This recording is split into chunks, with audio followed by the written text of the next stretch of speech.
There we go.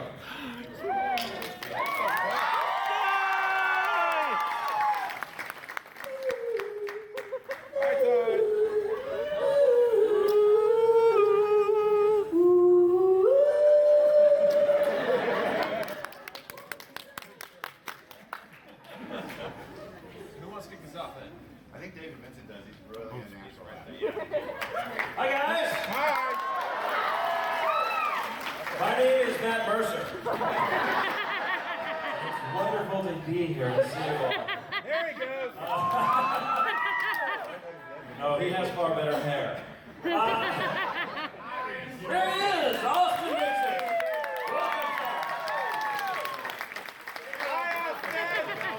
I like to make it jazz hands. There we go. Hi guys, my name is David Vincent, and thank you. I'm a voice actor in Los Angeles, California, and some of the stuff you may know me from, Grimjow, Jagger Jack, Robin from Super Smash Brothers, Empire Awakening, Zedkets and Kill la Kill. What's some of that? Seiji! Oh, sorry, Seiji and Durarara. Yeah! And a whole bunch more that I can't really remember because I'm not looking at my Wikipedia right now. So I'm that cool. Archer! When I introduce myself, I have to look at my Wikipedia. But anyway, I'm thrilled to be here. I'm thrilled to share the table with the wonderful gentleman beside me. Thank you. Vincent, everybody. Look at that. He's everyone's hero. My name is Jeremy Inman. I'm a voice actor, voice director with Funimation. I started out as Android 16 in Dragon Ball Z. I'm Magellan in One Piece. Joe and Dr. Shikashi. And I'm going to pass the mic and keep the flow moving. Hi everybody. Hi! My name is Tindle. I've been in Tokyo Ghoul. I played Margaret Bot in Attack on Titan. I played Karma in Assassination Classroom. I played Fantasy in Prison School. Yeah! And that's all. Some other stuff too. Is this a zombie? Hi, my name is Matthew Mercer.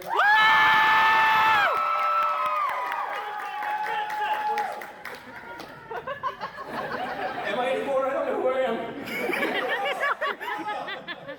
I voice Carmen Fire Awakening. Let's see, the Oreo and Hunter x Hunter. Now Attack on Titan. And just recently released good Korean Overwatch. Happy to be here, and it is 3 hours past high noon. Hi everybody, my name is Todd Haberkorn. I've been Death the Kid and Soul Leader. Hikaru in One High School Host. Natsu in Fairy Tale. Yeah! Yeah! Here we go, Eric Cherry. Hi, I'm Kyle Ober. I grew some hair and lost some weight. No, I'm Eric Cherry. I decided to crash this panel. Most recently, I'm Max in Fairy Tale. And Muramatsu in Assassination Classroom. And then a lot of people, a lot of other things. So they're way more famous than I am. We still love you! So, Okay, so here's what we're gonna do. Okay, guys, we've got these beautiful, beautiful men up here, and really, honestly, the only time we ever really get to hang out is when we see these guys. And so this is an opportunity for all of us to learn a lot about each other. And so, starting with Eric Cherry, he was just telling me backstage how I should not eat or drink anything around this man because he's gonna poison it, because he came up to me and he goes, "You are my nemesis." Explain this story so that we know, because I heard it for the first time.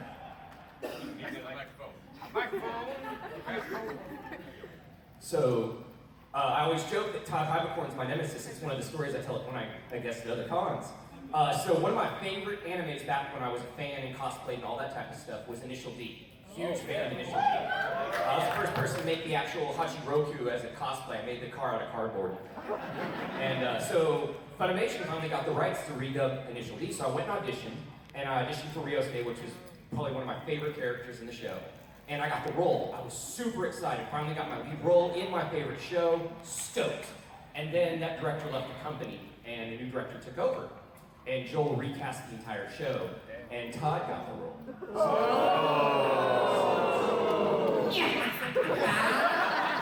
No, I'm so awesome. I apologize about that. I like cherries. Your last name is Cherry. I like that. Who has a question for one of these beautiful gentlemen up here? I saw your hand shoot up so fast. I'm gonna come over and say hi to you. Oh man, how you doing? Tell everybody here. What A-Kon is this for you? This is probably my fourth con here at A-Kon. Is this your fourth A-Kon or fourth con ever? Fourth con ever, but I've been coming up with registration, going through the lines, stuff that we can Awesome. You're Right, so you're responsible for a lot of people getting in here, right? Look at this man right here. This is your guy. Now, what's your question? For Matt, it's a pleasure to finally meet you, sir. You too. Yes, I did want to punch your Twitch one, by the way. Awesome. So I have a question for you. So you're also the voice actor for Shigure for Fate, correct? Correct, yes. Can you sing us the first line of the song?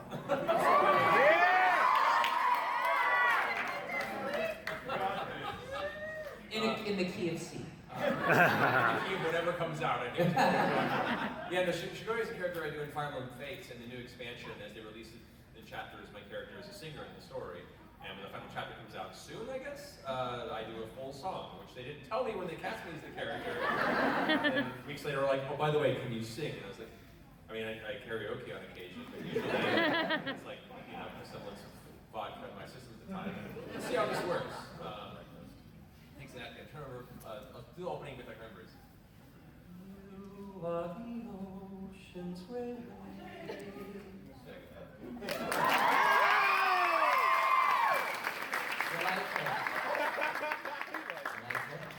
David, what is your go-to karaoke song? I don't know. I'm still swooning over Jeremy Mercer. My go-to karaoke song would probably be "I Like Big Butts." You mother brothers can't deny. Is that something that you enjoy in life or just within karaoke? Oh, yeah, no, it's all encompassing. I get it. Jeremy, what is your go-to karaoke song? It's Raining Men. Hallelujah. Actually, it's Vehicle by the Ides of March. Okay, very good. Tindle? I always I don't do karaoke, but if I were, I would do Journey just to be really bored. Just to irritate everyone. Most beats, yeah. Mercer, what about you, man? Besides the song you just sang. Right, aside from that one. You bring that track to the bar that Could you put this in? Okay. It's a 30 3DS cartridge. How do Yeah, it's the whole dark metal crowd on a Tuesday night in Hollywood, and I just bust out with Fates. No, I either swing towards Tenacious D's Wonder Boy or Salt and Pepper Shoot Patch. Now we know Matt Mercer is the secret of his power. Eric, what is your karaoke go-to? Funny enough, it's actually Ides of March Vehicle. So whenever me and him in karaoke together, I can't do it because I already gave him proper credit to do it, even though I do it better than him. So how many other sides do you have? Everybody! It's like everyone you come up. Hi, Jared. I do that song. Yeah. But so my go-to after that is either Sweet Transvestite from Rocky Horror Picture Show, or Tina Turner's version of Proud Mary. Ooh, that's good. Very good. Okay. It's hard to see from this side of the table from all the shade.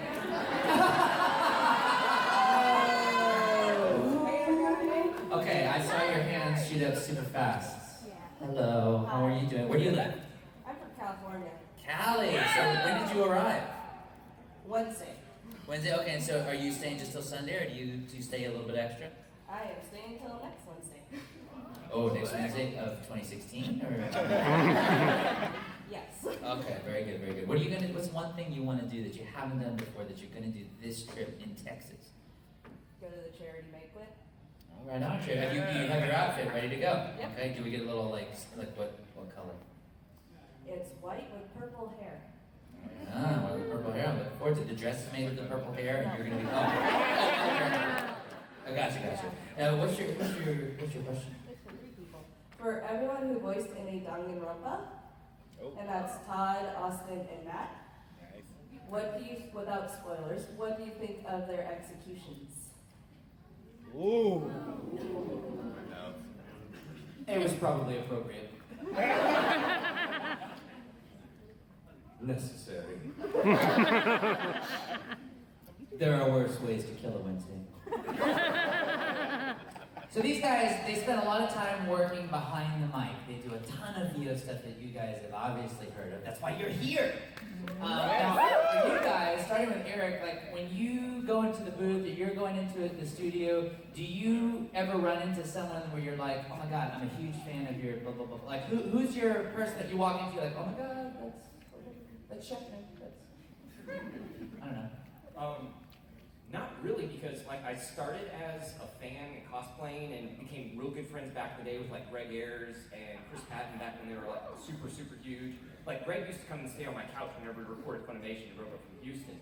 So like through him, I've met most of the voice actors even before I became a voice actor. So it's just like, all right, pleasure to meet you. Like, even like I finally met you today for the first time. I'm like, pleasure to meet you. That's like, After I told you you're my nemesis! Like, and you get on the guy like, pleasure to meet you. I mean, if I'm a fanboy for anyone, it's probably Scott McNeil, just because he's like the man of a million voices. I went to dinner with Scott McNeil at this, we went to this fancy restaurant. He wears like, if you don't know Scott McNeil, he wears this cut-off shirts, a cowboy, he's got long hair, he kind of looks like Bret Michaels. So we go to this restaurant, we're sitting in the restaurant, everyone's looking at our table. Everyone wants to come over, I see him like thinking about it, and then I look over and he goes, yeah, I think I'm Bret Michaels. So then I go with it, like this will be fun. And then he stands up, it's a quiet restaurant. He stands up, he goes, everybody, I'm not Bret Michaels. And he sits down and we went back to our meat butter.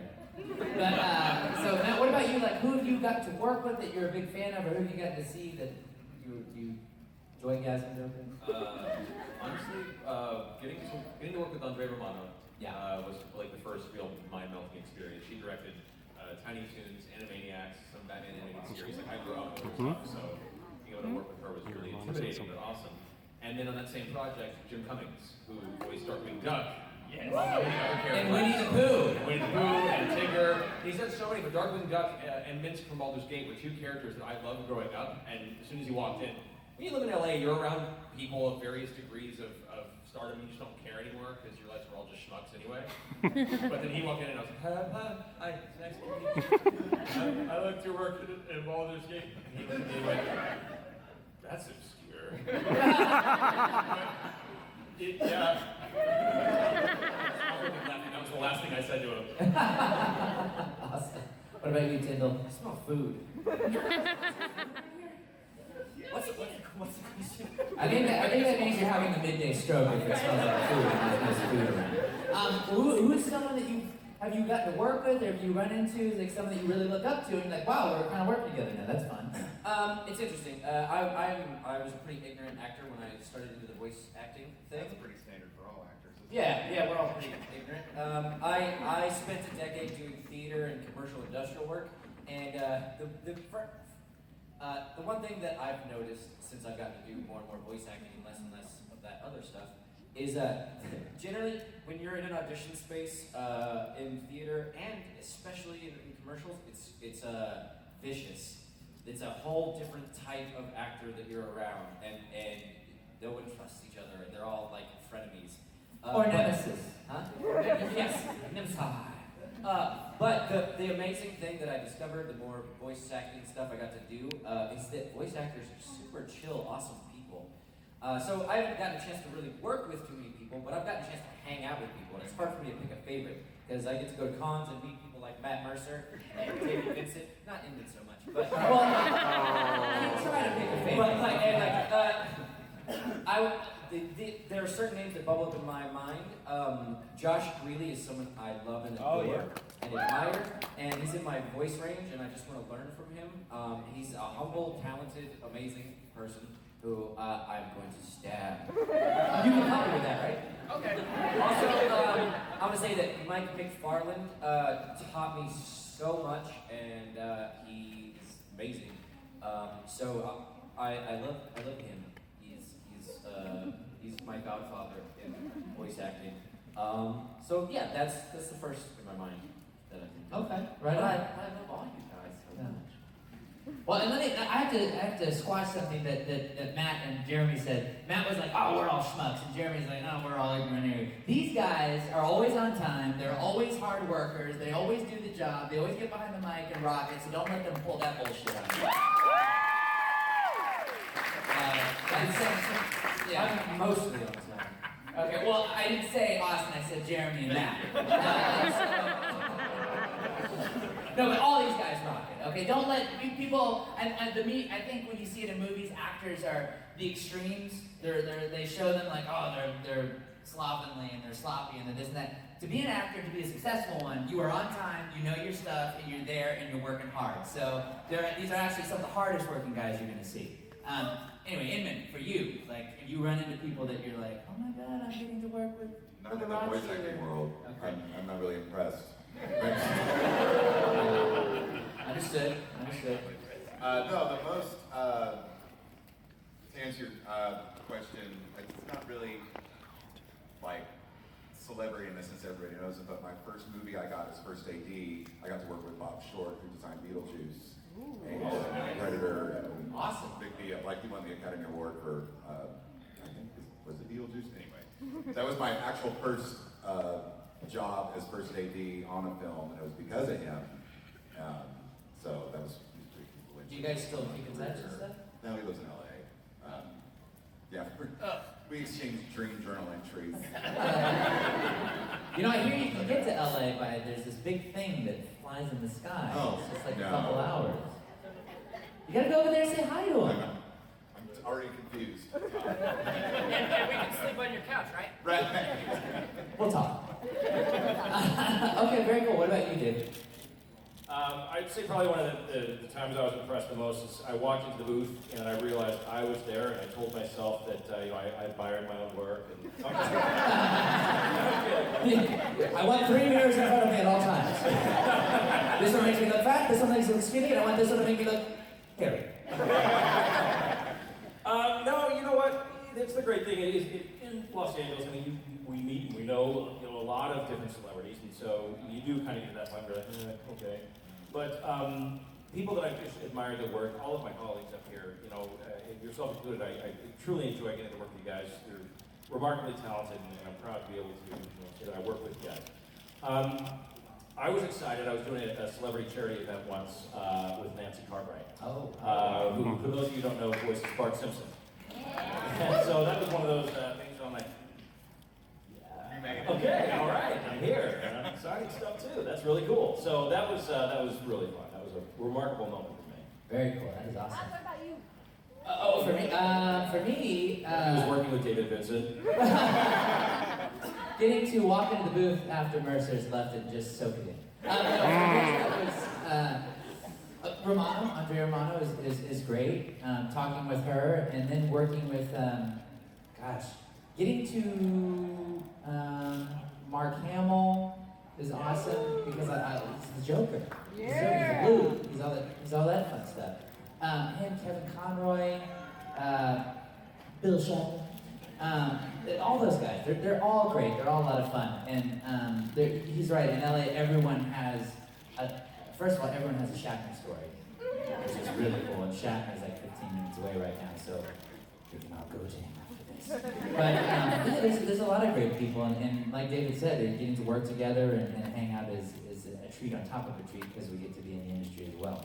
That's a lot of fun. Who has another question? Let's see. I'm gonna come over to this side of the room. I'm gonna give you some love because you took the time to do that to your hair.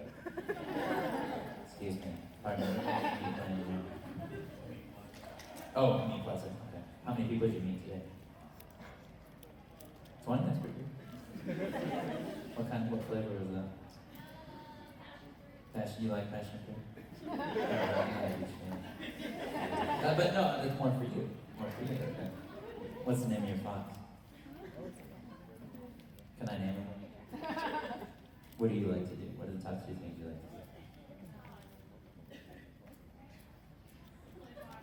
His name is Laughter. Hello. Are you super warm in this? Yes. Is it bulletproof? Yes. Is it wrinkle-proof? Yes. Is it very cherry-proof? What's your question?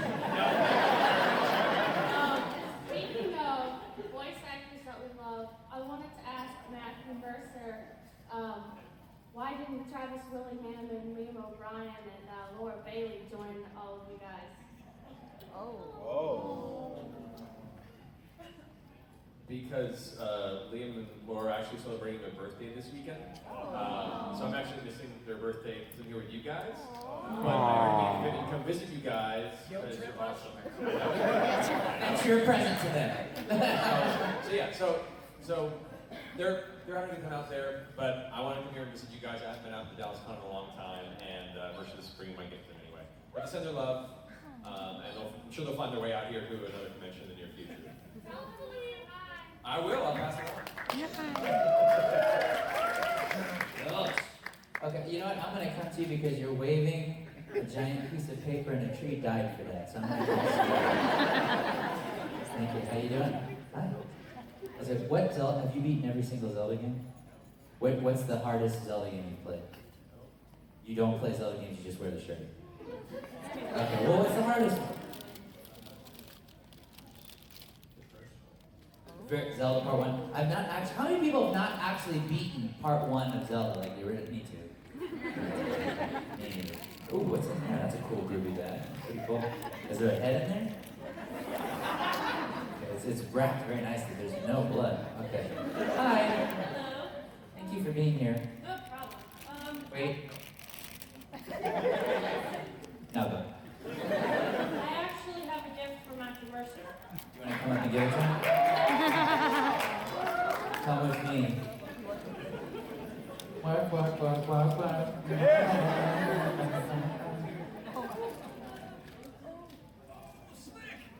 you draw that? Yes. How long did it take you to draw that? A few days. That's very nice. Yeah. I got the idea. Yeah.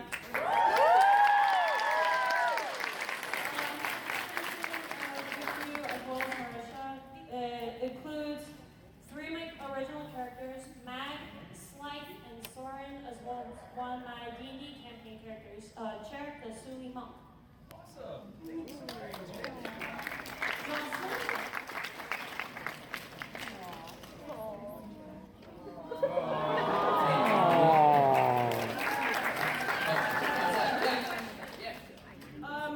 My question is to those that worked on Fire Emblem. Have you ever watched any of the support conversations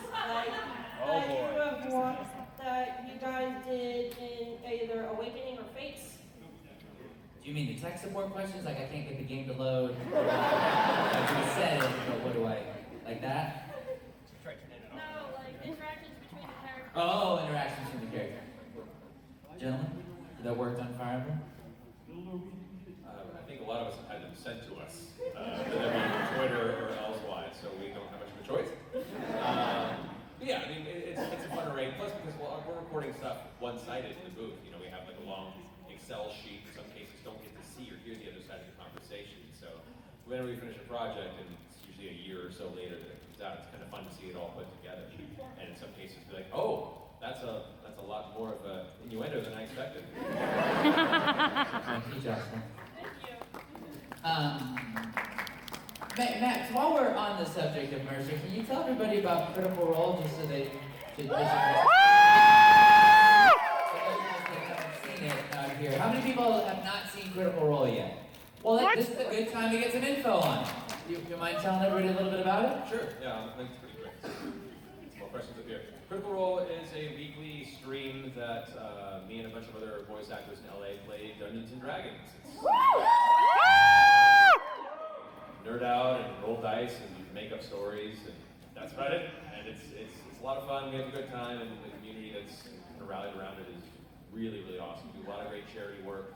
People are extremely awesome and support each other. Yeah, it's a cool show. If you ever want to sit around and wonder if it could be fun to just listen to a bunch of other people play a game of imagination, apparently it's viable. Check it out. So it's every Thursday at 7 p.m. Pacific time, so I think it's 9 p.m. here on Geek and Sundry's Twitch stream. Check it out. Awesome. I saw this. And we have a panel about Critical Role at 7 p.m. this afternoon. Oh, panel tonight, 7 p.m. Yeah. 7 p.m. Okay. I come see you. Pardon me. What's your question? My question's for Jeremy, and I wonder if he still holds the title as Lord of Haberkorn. It's perpetual. Yes. Absolutely. What is that? I can't just leave it, can I? Were you at that panel in Tulsa? Yeah, well, way back when, I was doing this Sunday marathon panel with Tatum and I think Ian, and me, and Terry Doty, and it was just kind of just make something up, and it got a little crazy, and it turned into a world of cheese and Manicorn. I can't even remember. Somebody filmed it or something. It's floating around out there in the world. The Lord Manicorn was there. They asked if you were stuck in Walmart Right. during a zombie/unicorn apocalypse, what would the game plan be? Right. And then the cheese world was the whole world was made out of cheese. Would you what eat would it? you do? Right. I'll be delicious. Oh, hello. Hi. What's your question? What's your question? If you're in the world of cheese with zombies and Manicorn. This is the most important question for every anime fan. Plot or justice?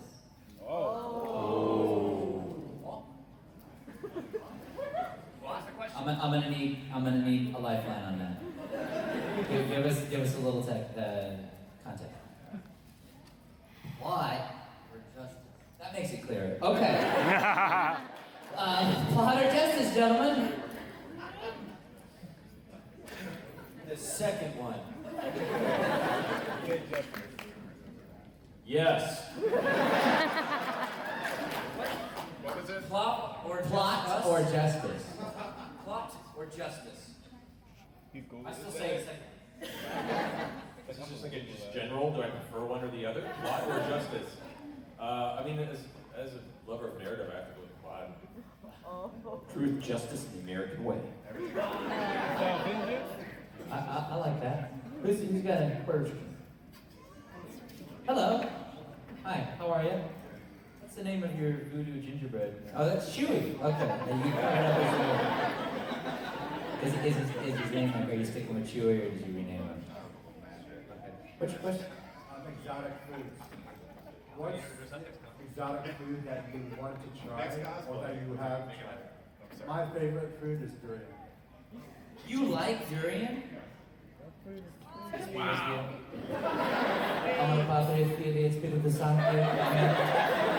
What is an exotic food that you guys like? Well, I'm half Mexican, so I'm a huge mango fan. I love mangoes. Yeah, mangos, okay. Alright. I mean, it's only exotic for our places. I'm a curry fanatic. Pretty much anything curry related, especially Japanese curry. I like Indian curry as well, but Japanese curry for some reason He loves it. I will dip it in everything. I do! It's great! Taylor approved. Last time I was in Honduras, I had this great huevos del toro and ceviche. Oh, okay. Bullshit. Did you like that? I thought it was salty and delicious.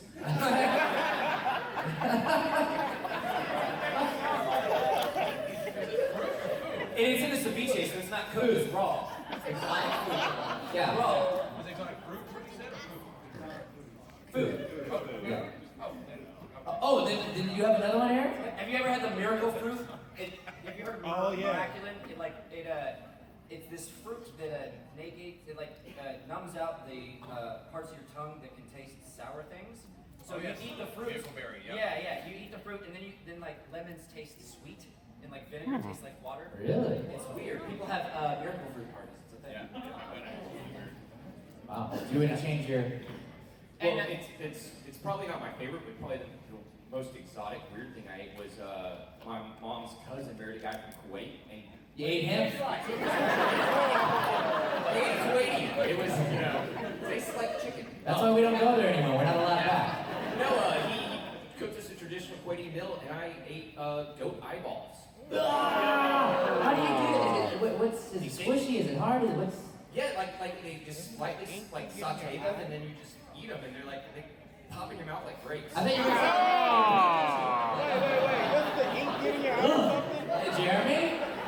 Besides that food, what is your other favorite exotic food? Well, I wanted to, Manicorn does exist. I found my Photoshop picture of it.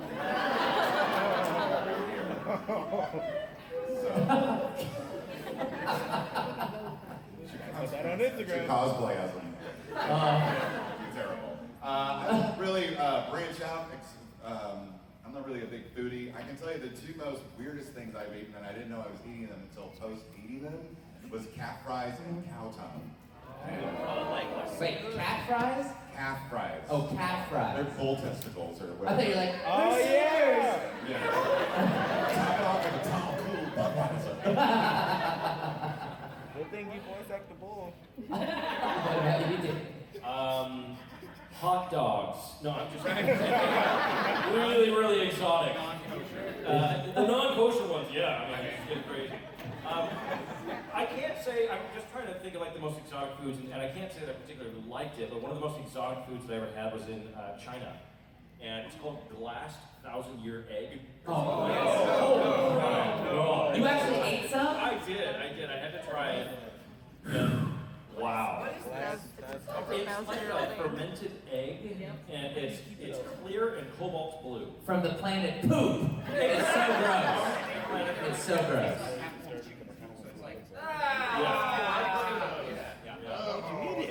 Needless to say, I was with the company at the time, and they were just gobbling this as like a delicacy, and they were very excited about it.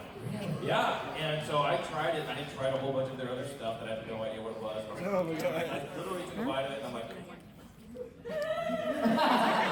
want to be rude, but no. Yeah, oh my god. People are mean. The guy just keeps jumping up and down and waving all the way in the back. Redhead. So the redhead jumping up and down. Hello. It's nothing. Do what you want to do. Hi, what's your question? I have his number if you want it. Hi, my name is Courtney. I'm an aspiring voice actress, and Chuck Cooper came to our class and did a little speech about fundraising and everything. So I kind of have a question about the process. On average, how many times do you have to record the same line, and what's the longest time you spent in the booth?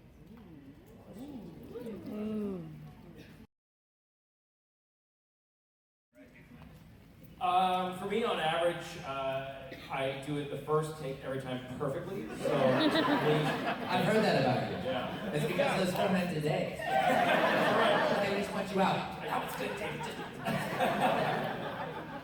No, on average, 2 to 3 takes. 2 to 3 takes is what I'll do on average. Sometimes more and sometimes less. I mean, I've had takes where we've done it 22 times of me going. No, that's right. One more time. Let's make it a little more. Look at my face. Yeah. Look at my face. This face. Watch What my face mouth am while I I do making? this.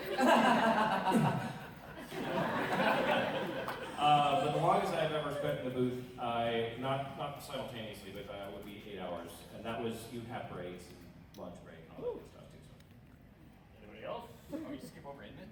Oh, Inman. Yeah. Jermaine. No, it's fine. It's like, it depends. I do more directing now than voice acting. So I can brag up, at least Todd, I haven't got the chance to work with Matt or David yet. Not Austin. Some are better at it than others. You can have somebody like Todd that just whipped through an entire episode where you're booked for 4 hours and you're done in 1 or whatever, and then you get another voice actor who, acting-wise, is equivalent, but they take like 10 takes. So it all really just depends on how they get the timing and stuff like that. So a good average is, let's say, 5. I don't know, Austin? Usually have to wake Austin up. I never say anything twice. I never say anything twice. Some days are better than others. Probably the most difficult thing that I did was in Guilty Crown. There's this one episode where, I'm not going to explain the show. Basically, there's this yell. It's not a normal yell. He's yelling for the love of his life, but he's also being floated in these anti-gravity bubbles. So it's like you do, yeah. Yeah. So it wasn't like ah! It was like ah! And I felt my voice that day. But the sad thing is when you do something like 10 times and the director's just like, moving on. Yeah, about the same, 2 or 3 takes, is what Dave said, varying. It depends on how many extensively lengthy Japanese names have to be said in the dialogue. With a producer that's very particular about the pronunciation. Because like in Kill la Kill, whenever Kiryuin came up, and in my ear I was saying it exactly how they told me. They'd be like, no, it's pronounced Kiryuin. They'd be like, Kiryuin. Like, no, Kiryuin. Like, that's what I... Alright, try it again. That's the word. Yeah, that will shut down anything as far as takes goes. It's a name or something that you have to pronounce, tap the R, whatever they want. Tsubaka. When you want the T in Tsubaka. Tsubaka. Too much T. Bring it back. Tsubaka. It's getting there, but look. So yeah, it can vary. They don't call me One Take Cherry for nothing. No, normally I 1, 2, 3 takes, but one time I was working on with Sagura Basara with Bevins, and for some reason, like, I had to say Fire of the Arquebuses, and for some reason I couldn't say Arquebus. I kept saying Aquaribus. I don't know why. And Bevins would be like, no, it's Arquebus. I'm like, yeah, I know. Aquaribus. No, Jerry, it's Arquebus. Okay, yes, I know. Aquaribus. Like, I literally did that line like 22 times. Bevins was like, damn it! One time I couldn't say something, but it was because I used beef jerky. I didn't know about. Oh, okay. Like, oh, that's why. Sonny gives me a direction often, which is get the bread out of your mouth. One time I had to do an audiobook and I was recording for 10 hours because I was recording through the night because I was sleepy. And it would have taken like 4, but when you are falling asleep in the booth, it takes longer. And it was just because I had to leave on a flight the next day and it had to be done. It absolutely had to be done. And so I'm just sitting there and I'm recording it, and there are lines that I'll fall asleep while reading a line, and then I'll wake up and play it back and I go, I nailed it. I got the line. I fell asleep. But I do not recommend that at all. When we did Sergeant Frog, if you guys heard of Sergeant Frog, when we did that show, we would record that show 12 hours a day. Wow. So we would go 10 to 10. So from 10 to 6, there was a lunch break and stuff, but 10 to 6 I would record episodes like 7 through 12, and then 6 to 10 I'd record episodes, it was weird, like 3 to 5, episodes 3 to 5. And so I would sleep in the booth. And so I would take the blanket and I'd push my shavings up into the corner like a hamster through my body, and take little power naps, little micro naps. And I remember the directors coming in and being like, hey buddy, time to wake up. Like Big Cop, Bad Cop from Legoland, do you want to sleep some more? What are your cats? Anyway, another question? Let's see, I gotta give some backdoor love over here. Let's see. Hello. You know what? You look happy. Sounds good on paper. Okay, here we go. What's your name? Christopher. Hi, Christopher. Thank you for being here. Is this your first day? Kind of how many have you been to? This is my first one. Is this your first con ever? Oh my gosh, first con ever! Very cool. Well, you look great. It's so cool that you've dressed up as this character that I forget who plays this character. No, but who plays this character? Edward Elwood? Well, we don't need to remember that. But what's the name? Who's he wearing on his head? Who? Mario. All right, very cool. Well, I'm so glad you're here. Thank you for being with us. What's your question for these guys? Do you guys watch your own anime that you have voice acted in? Do you watch your own shows? I'm just kidding. I know it's family. He's a great guy. Except for Colossal Con. It's Do you guys watch your own shows? Good question. Congratulations again for your first con. That's awesome, man. Thanks for that. You guys watch your own shows? Welcome, Christopher. Yes, occasionally I do. Not all the time, though. Sometimes, I've got a 2-year-old at home, and so that keeps me very, very busy, chasing her around. Yeah, if I get the chance, absolutely, I like to watch the anime that I've done. I do. I'd like to say yes, but I do not really. We're usually, once that's done, you're just moved on to whatever you have to do next. So the short answer is no, I guess. I mean, if it's on TV, like sometimes you cruise by the guide, and one of your episodes is on, you'll watch it and go, look what I did. Look what I can do. Pretty much. My TV diet doesn't usually consist of watching myself voice whoever's getting killed, because that's usually. Do you like to have it playing as people come over? You're like, oh Yeah, my gosh, look what's on. That's right. Oh my When gosh. I'm having company, they usually have to pass through the shrine. Where that 70-inch has it's a loop really of different shows. And then you're like, oh, who put this guitar here? Right. Oh, Jeremy, this is your house. Oh, I guess I'm gonna play it. You all know those people at the party. Yeah. Oh, there's a guitar. I've never seen one before. Can I play it? 4 hours later. Yeah. Anyway. I used to, but I don't anymore. Because I got addicted. Huh? You got addicted to your own shit. I cringe at my own voice to this day. No, actually, now what I do is I remember that one thing in the booth where I was like, oh, it was so good when I did that. And I'll just go find that one moment and watch that. And then stare at myself in the mirror. When I do that, it's like you're pulling for real. It's like, I remember I really nailed that part. And then you go get it, and then it's like, wow, I really thought I nailed that part. I try to exercise willful ignorance with my own work. It helps. Artfully, but It's true, because if I start making my own decisions, we just get in trouble. Yeah. The CDC sent out a pamphlet about that. You're right. What about you, Matt? It depends on the project. You know, as a gamer and cartoon fan myself, and time is not as what it used to be. As you become an adult and have responsibilities, it sucks. Yeah, like there are certain shows I'm really proud of. And Titan was just a great show in its own right. That was a lot of fun. I was a fan before I worked on that. Fate Zero, I'm really proud of. Oh, yeah. I've watched that twice now, even after we finished it, because it's just a good show. So it depends. Depends on if it's kind of a show that we would be into outside of being actually a part of it. Yeah. Sorry, I think we just all We just have the same thought. Video games. The video game ones are fun. That's fun. Like my first playable character in video game was in Dragon Ball Xenoverse. So I played Raspberry, and Ian Sinclair had purchased the game, and I went over to his house and we turned off the sound effects, and I put on the versus mode, and I played myself against myself, and I just listened to myself, and it was really weird. But I just giggled for a really long time.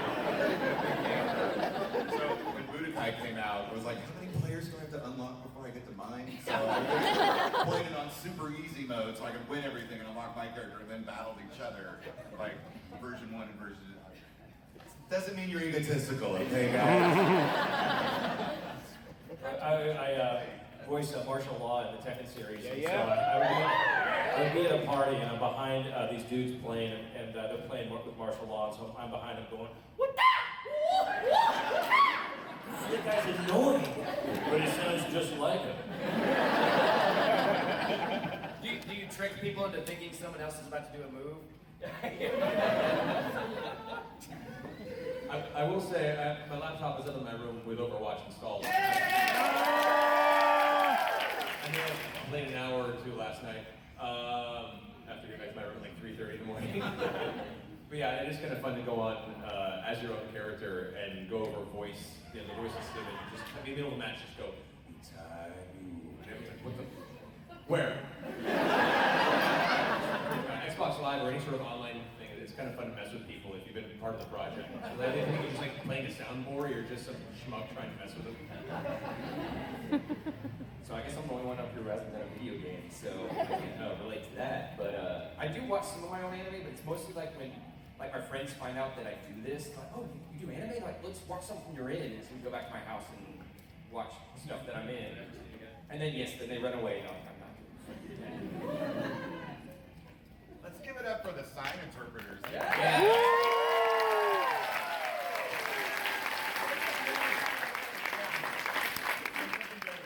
fact, this establishmentarianism. Supercalifragilisticexpialidocious.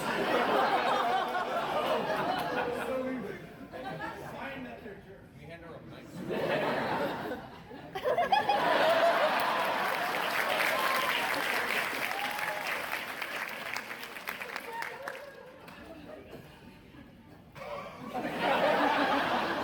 Who's got a question? So, hello, hi. Hi. You know what? Can I see? Is your phone sitting here? Okay. Hello, what's your name? It's Katrina. Hi, Katrina. So, is that an iWatch that you, or what is that, Samsung? Okay, well, we won't talk about that. So no, I'm kidding. We can like Samsung products. They're very nice. Show me some stuff. Ooh, it's got a Pip-Boy screen on there. Very nice. So, are you a gamer? Yes, I am. Have you played games that all these dudes are in? I've played a few. What's your favorite game you played that they're in?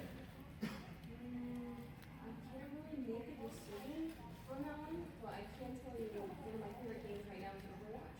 Hey! Yes! So, what's your question? Okay, so I have two questions, but I'm gonna pick one because I don't know if I have time. So transitioning from just being an everyday person to being a voice actor, you know, a lot of people watch these shows and they get a lot of inspiration for it, whether they're inspired to be artists or inspired to be voice actors or animators, and I'm going in to be an animator. A lot of people adore you guys, you know, look up to you guys. So what's it like, transitioning from just a, regular everyday Joe to someone who people look up to? Like, what's that like?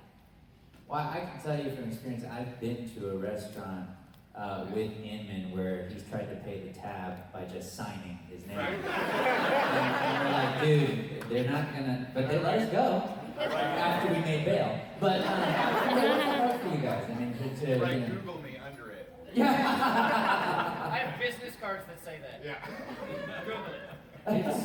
It's weird in some aspects. Like when I go to a con, I expect this type of stuff. But like a friend of mine that we hang out at the same bar. We've been playing pool for like a year together with each other. He's like, hey man, what are you doing this weekend? I'm like, actually, I'm going to Tulsa. And he's like, why are you going to Tulsa? I'm like, well, I'm a guest at an anime convention up there. He's like, what? You do anime? I go, yeah, I do anime. I voice over Funimation. He's like, what shows are you in? And I told him some shows, and he starts freaking out and going like fanboy on me. He's like, what? Really? You're in this? And you're in this? And then I'm like, dude, I'm the same Eric Cherry you've been playing pool with for a year now. He's like, no man, this changes everything. Now you've known for a freaking year. Katrina, start playing Xbox One more. I'm on my PlayStation though, which is streaming. We're friends on Xbox One. Oh. She keeps saying we're gonna play together, and she never does. Get Overwatch on Xbox One. We'll play together. I get all you guys gamer tags.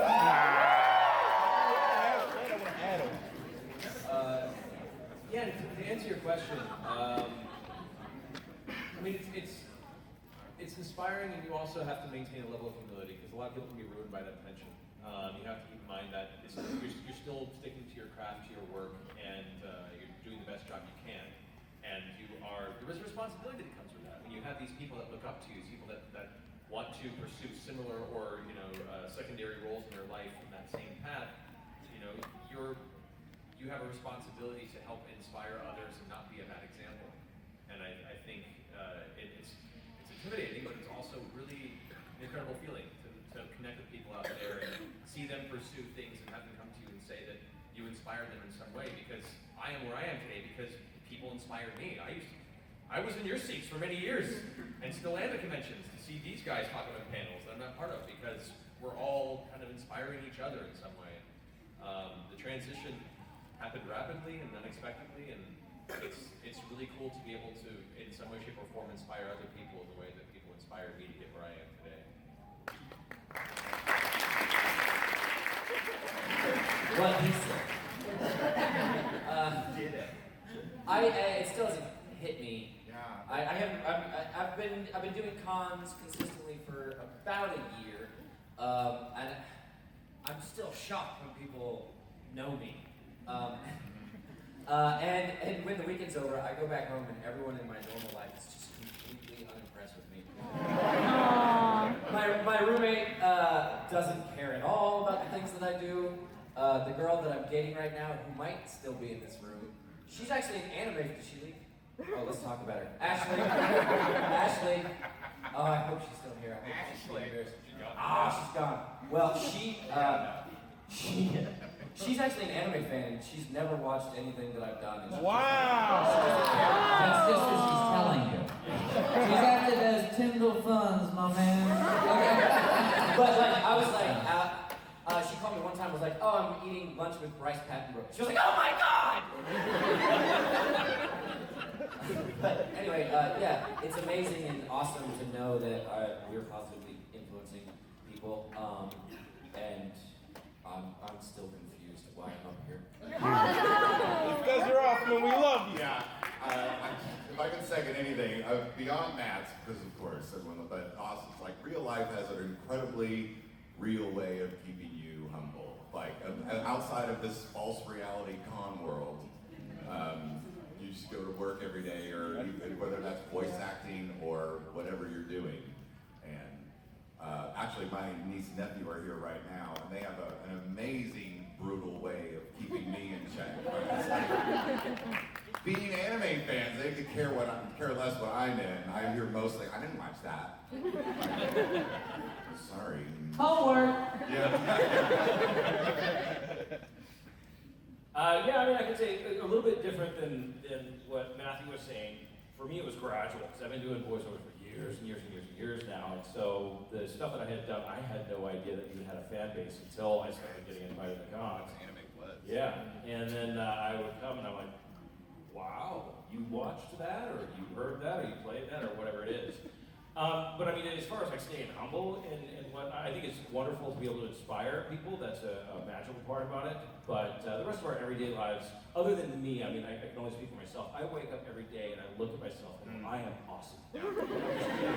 But like our everyday lives are just like everybody else. I mean, random things will happen. Like I was opening a bank account at B of A, Bank of America, you know, and they're asking me, oh, what's your occupation? And voice actor. All of a sudden they stop, you know. That was funny. What have you been? That was funny. Yeah. And then I told him, you know, this guy happened to be a huge Street Fighter fan. And so the branch manager of the bank was asking me for my autograph. That type of stuff is fun, but you know, for the most part, it's really just, you know, getting stuck in traffic. My wife telling me that I didn't do dishes. You know, it's the way it is. But it is very, it's an honor. The fact that I've inspired people, you know, in the same way that Matthew was saying, and my colleagues here are saying that you know, it's wonderful to be in a position where we're inspiring the next generation. Yeah, that's awesome. And I agree with shades of all of those things. And one thing I do is I do wake up and say I'm awesome, and I'll tell you why. This is a big, big world, and it's gonna beat you down.